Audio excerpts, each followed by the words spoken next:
Welcome to Dear Business Coach, the podcast. My name's Elizabeth Walker, your producer and host, bringing you exclusive spotlights, interviews, articles, free resources. This is Dear Business Coach, the podcast. Listen, follow, and the email subscription is at dearbusinesscoachpodcast.com. Also, access the free magazine each week. All it takes sometimes is one little thing to move your business forward today.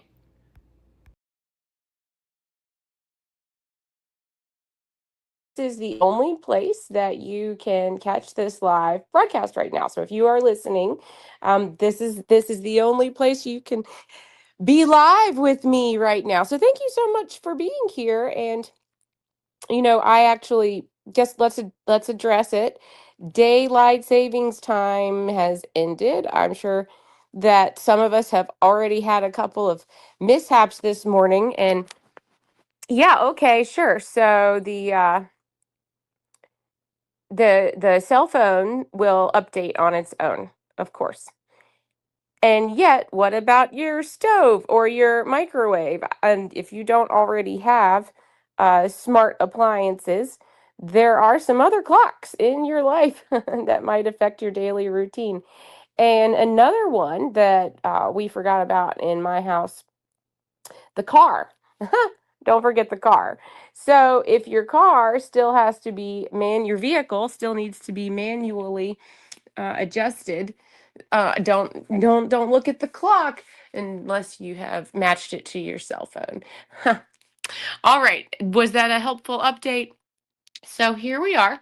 It is November 3rd, and today I have said that we're talking about a comedy writing journey. This is about a comedy writing journey. So I'm glad that we're here today so I can update you on what's going on in Elizabeth's world. So, yeah, if you have subscribed to my email list, that's how you get updates to the live audio invites as well as what's going on with the newest episode and early access. So I would say that might be one of the best things about being an email subscriber is the early access.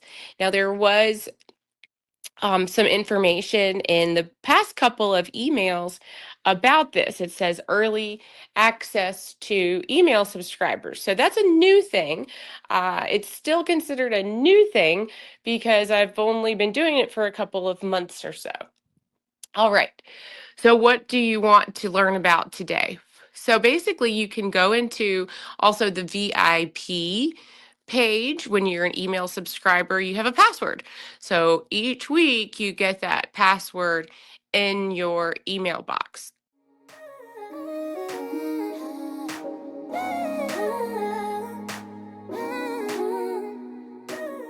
Wow! So we are partnered.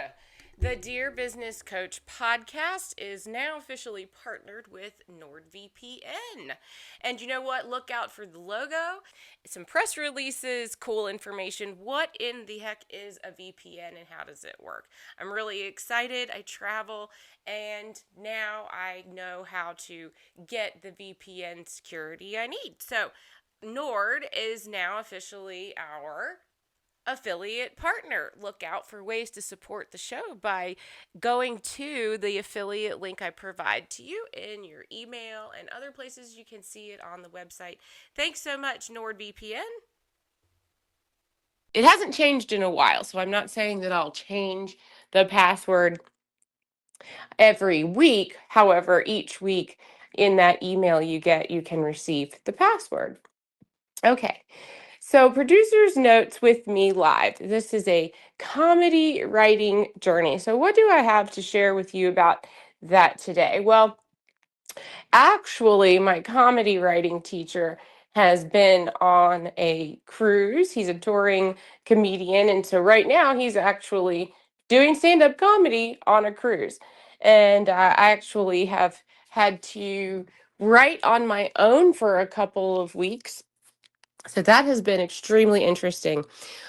One of the things that I've been talking with my comedy teacher about is how I want to sometimes bring up the fact that I go to counseling on a regular basis. So this is not something that I necessarily make as a talking point. However, it comes out a lot when I am asked to respond to articles, to think about answers for interviews. That's also what's coming up, is I'm working on being a person who is the on the other side of the camera being interviewed. If you would like me to come on your podcast, please send me a DM or an email, and you can actually use the contact information on my LinkedIn profile in my contact information that's attached to the LinkedIn profile. And you can also send me a DM here. So what's that all about? Being on a podcast interview is fantastic exposure. It's fun and it gets you thinking about your own perspective and your own position in your profession or your market. What are some other vocabulary words that we would like to use here? Think about your position in your career and your viewpoints. It's practice. It's good practice. So I actually have had two mishaps already trying to just get myself scheduled on a podcast. So it's work. It's not the easiest thing in the world to tell yourself, well, I'm just going to go ahead and get booked on some podcasts. Some folks will have you believe uh, that you can just find somebody with a podcast, right? Because so many people have a podcast.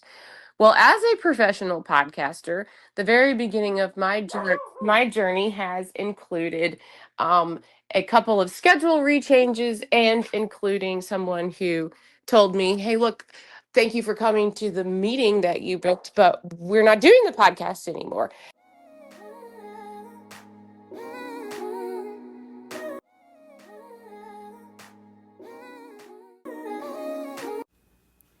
Hey, listeners, don't forget to subscribe to email if you haven't already. Do this at dearbusinesscoachpodcast.com. And if you are a new subscriber, look for the magazine coming up. You can get a free download as a new subscriber. That's dearbusinesscoachpodcast.com. Thanks so much, and I hope you're having a fantastic day. Remember, you are a superstar. So, yeah, there's a lot of podcasts out there. However, finding one that fits you and fits when you can meet to do an interview, as we all know, is sometimes the trickiest part.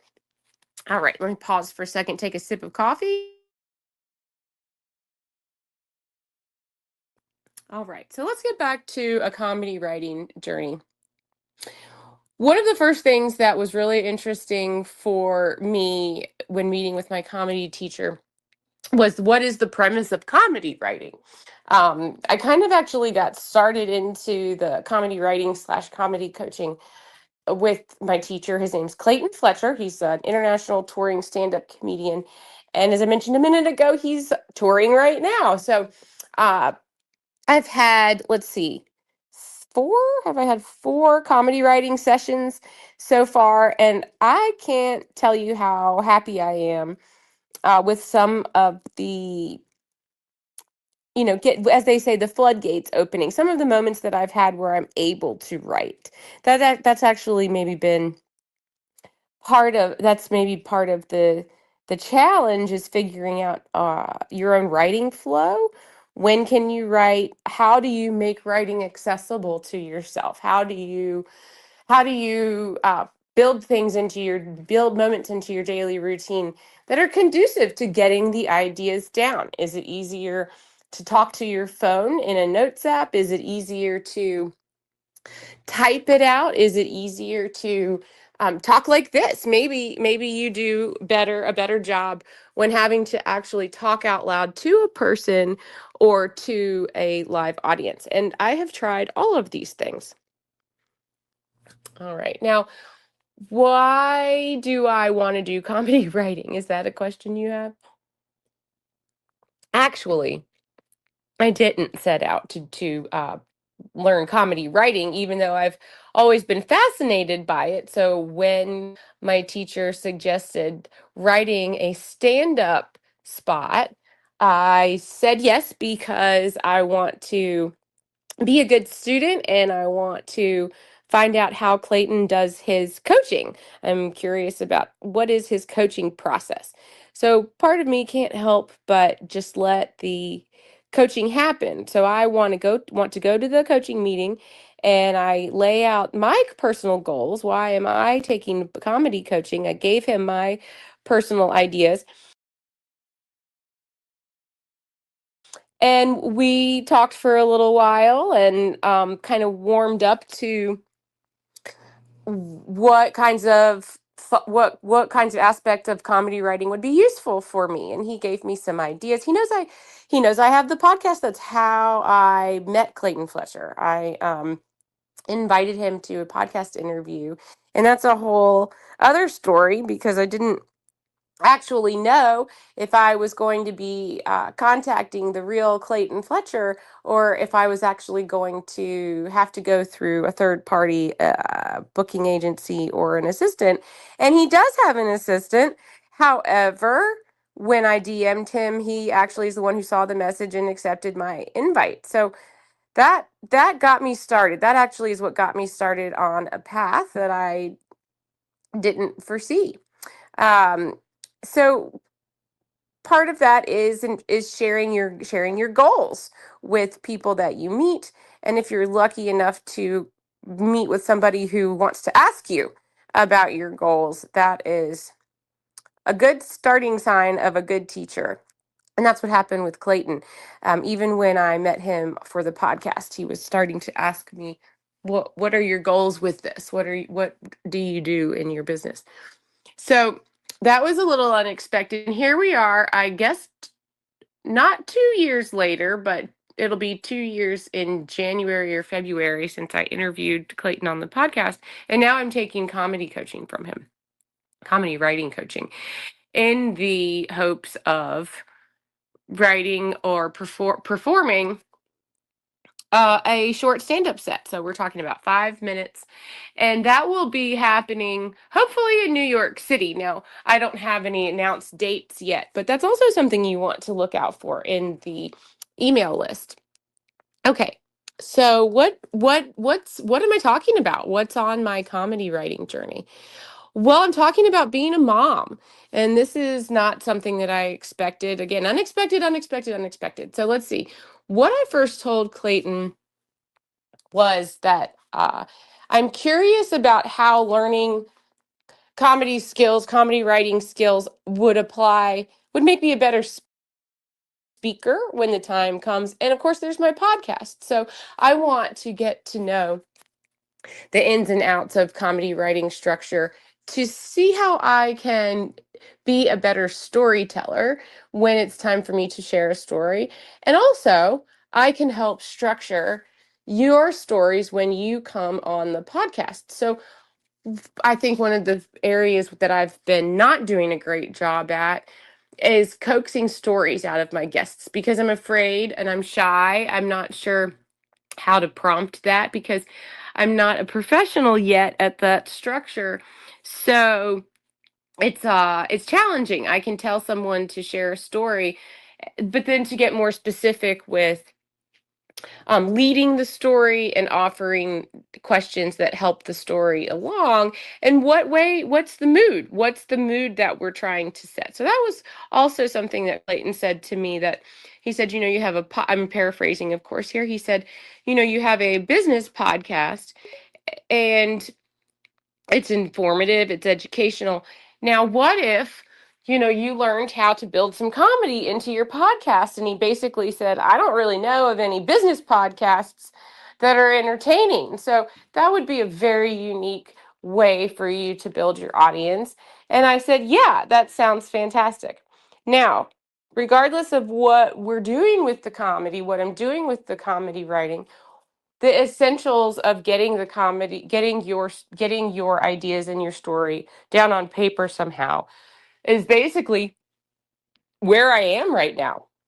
Every time I meet with Clayton, um, I want to come to the meeting with ideas that I've had, that things that I want to perspectives I want to share, written some way in a document on paper. It doesn't have to be any particular format, kind of free form. And then my job is to then wait for the next prompt and the next instruction. Now, what do we do with this? So that's kind of the phase that I'm in right now with the comedy writing journey. And the reason why I'm sharing all of this with you is because this is different than what's on the podcast.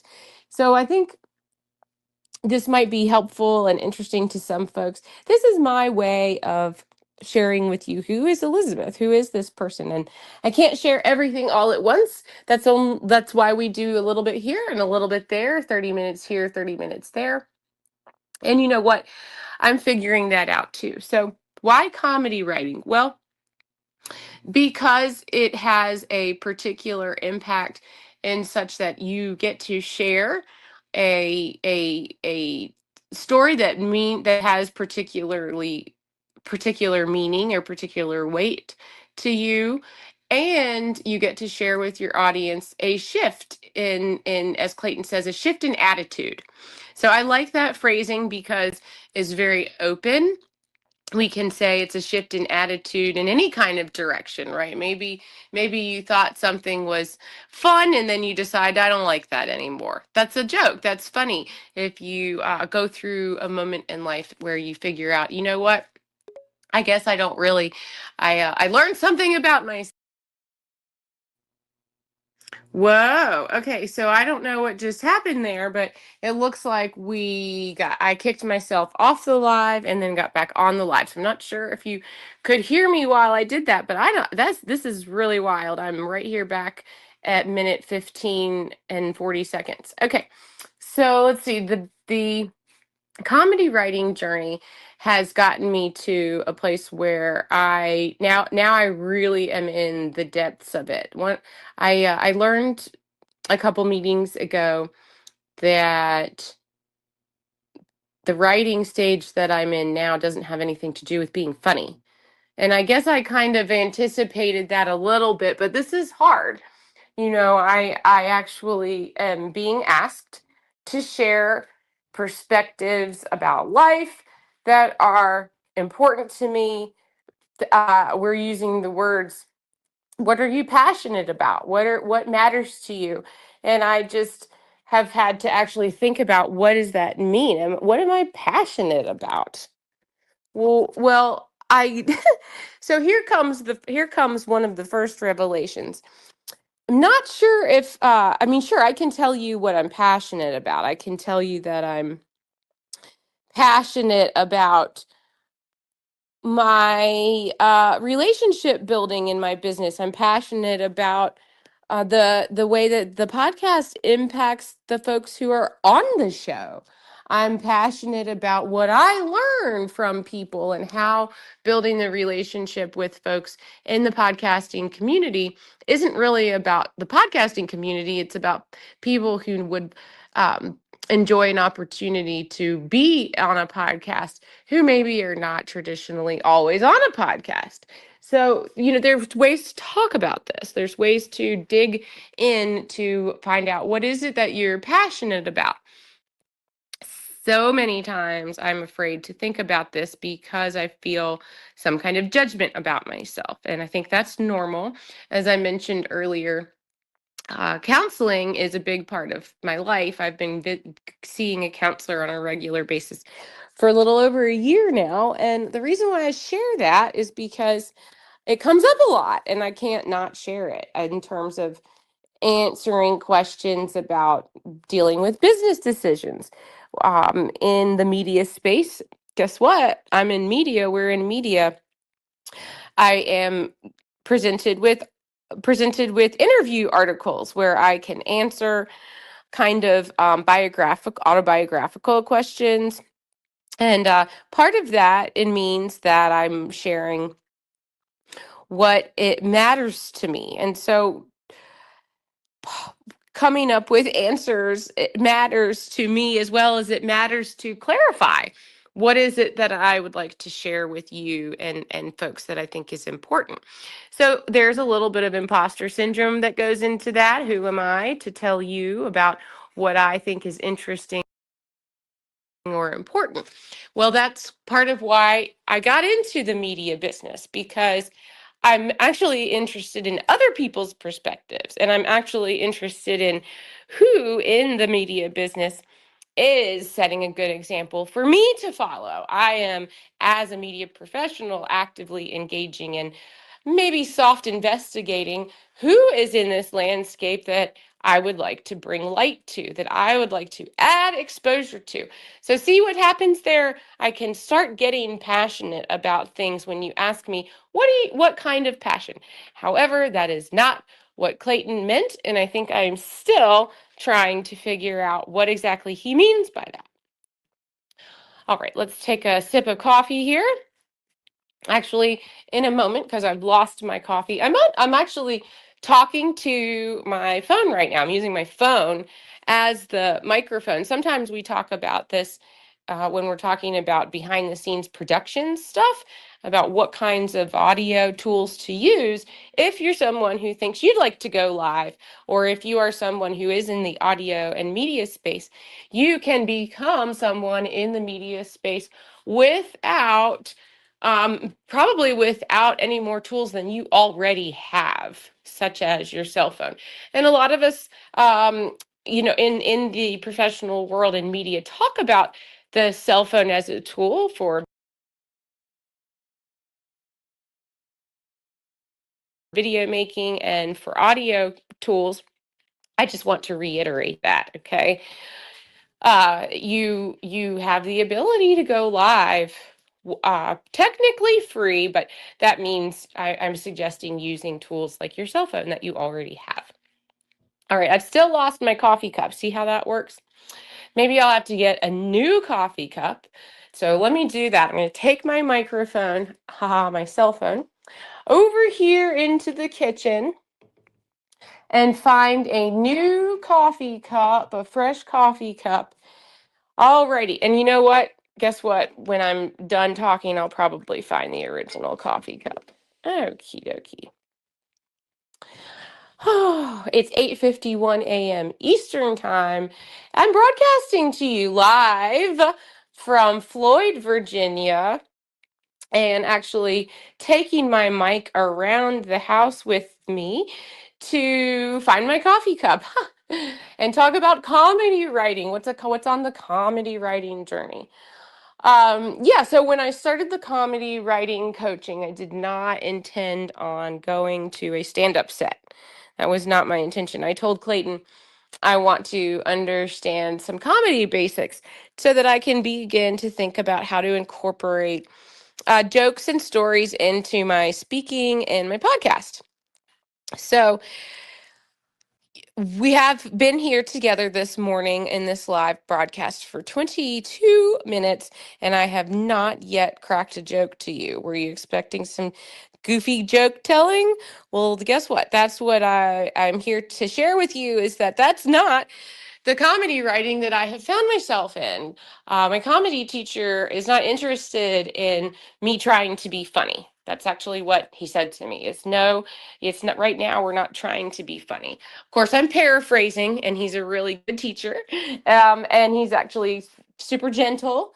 So when I paraphrase, I think I might actually come.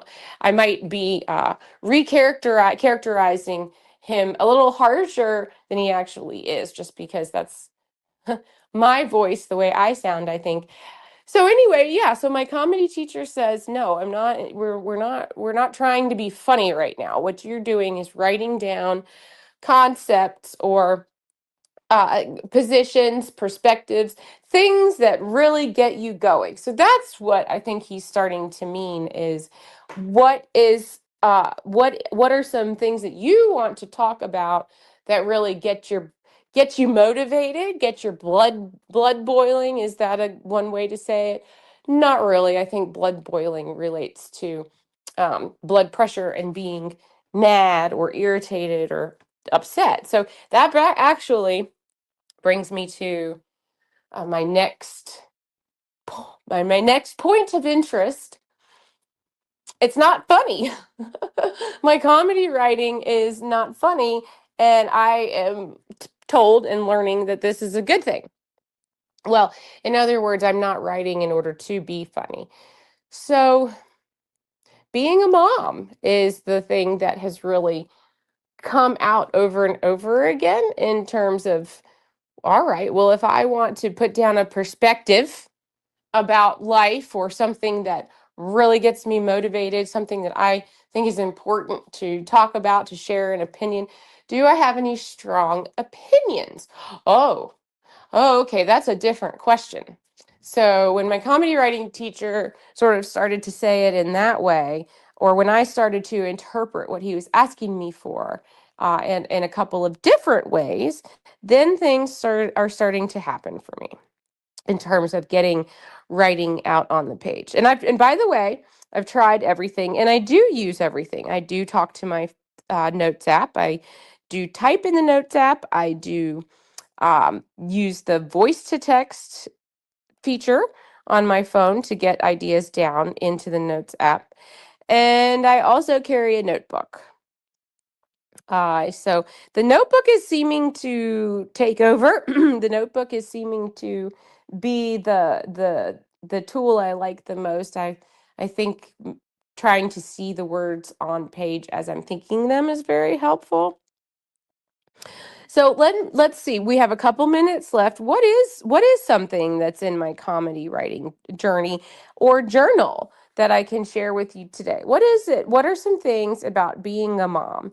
So the opener of this segment that I'm writing has something to do with how being a parent is egotistical. Okay. Yes, and that line right there is not the full line, but that alone has already gotten me a laugh or two in my comedy writing coaching meetings. Basically, because I think it's true, and I fully believe this about myself. I wrote down in my comedy writing journal. Oh, I like that. Maybe that's what I'll call the next. That's what I'll call the next session. We'll call it. What did I write down in my comedy writing journal? Like I've got to find a piece of paper right now. I'm supposed to have a notebook with me right now. What did I write down in my comedy writing journal? So we started with comedy writing journey, and now I'm saying comedy writing journal. So this is good. And this is why I'm talking to you today, to get these ideas out now. So I guess talking to you live like this is actually extremely helpful. You ought to try it. Okay, so what I started with is I firmly believe that being a parent is one of the the most egotistical. See, there we go. Let's look at the phrasing. Being a parent is the most egotistical thing you'll do in your life. Okay, so that's the opening line. Being a parent is the most egotistical thing you'll do in your life. You know. And so what's the next line after that? So where I was going with that is when I think about being a parent, see, first I'm thinking about myself. Oh, there we go. First I'm wondering, am I a good parent? So that's the next thought that comes. So the opening line starts like this. Being a parent is the most egotistical thing you'll do in your life. And the next thought process after that has something to do with, because when I think about parenting, what am I doing? Listen to my phrasing. I'm saying, be a good parent. Who? Me. I want to be a good parent. Do I want to be a good parent?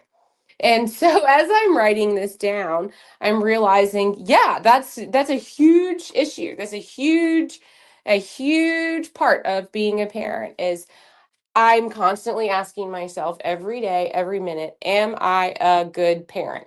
And I don't know. Am I a good parent? I don't know. And when asking this question to yourself, where do we consider the child in this? Nobody's asking, is the child happy? Is the child healthy? This phrasing that I'm using has nothing to do with anybody's child. Not my child, not my sister's child, not my cousin's child, not my friend's child. There's no child included in this thought process. Am I a good parent?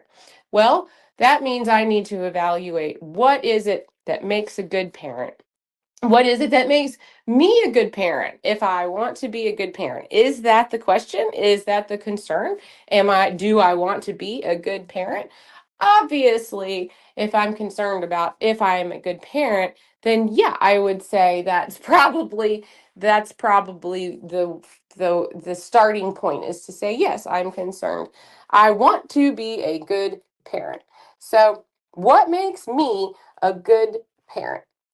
So far, we haven't considered anything about the child. I'm just worried about me, myself, and I, and am I a good person?